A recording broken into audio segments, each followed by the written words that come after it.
We are a very interesting place right now where technology and AI is taking over most of the regular stuff we do. And in that process, people are being laid off. And when they are, they're told it's just business, nothing personal. Or we have so many gig economies that are coming up, Uber, Deliveroo, where people become self-employed and they want to do these small gigs to earn money as and when they want. But again, the way the code works sometimes is so brutal that people get kicked off for no work. And again, the mantra they're told to have in their mind is, it's just business, nothing personal. We all entrepreneurs in this room, we know that almost 80% of startups or businesses fail. Again, everyone is told to have the same mindset saying, look, it's just business, nothing personal, right? Just keep focused, keep motivated. But somehow that doesn't work. And what I realized while writing the book was that mantra and that story needs to change. Over 500,000 of UK working population is under stress/depression. That's almost 500,000. And the top 3 sectors that go through that are education, public services, and social services.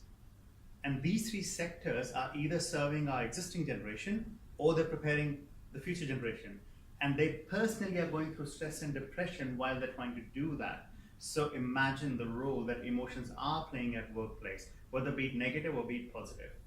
Here's the way I look at it. We all have smartphones. If you put them into flight mode, we can't really use them much, right? We can't do much with them anymore. So when you tell a human being, don't bring emotions into workplace, it's like you're taking away the single thing they can leverage on. We have a human physical body, and our brains, the operating system they work on is emotions, and they need emotions to be able to leverage their performance at workplace. And here's how I can prove it to you. A simple example, a family or the earning member of the family is always trying to make sure that their family gets the best of shelter, a beautiful home, the best of food, the best of clothing.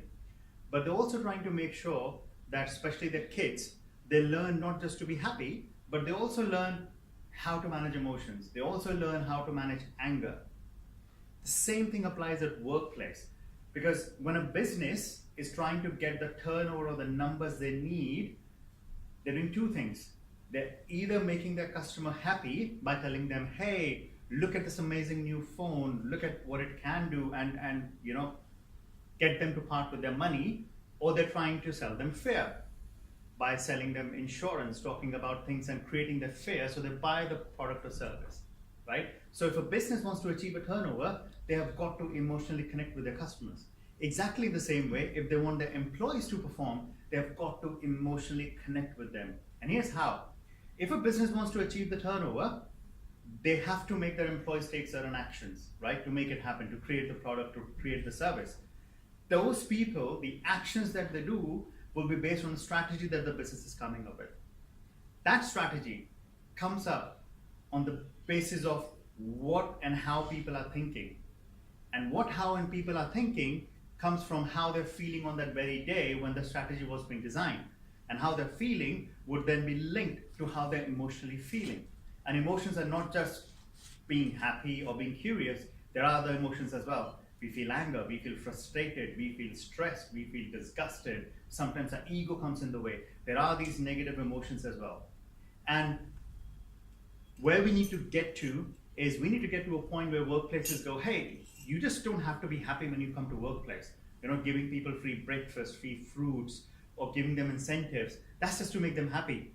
We also have to align them to the fact that it's okay to be angry at workplace. But how you manage the anger, that's where the focus needs to be. And this is where the book talks about the business of managing emotions, be it negative emotions as well.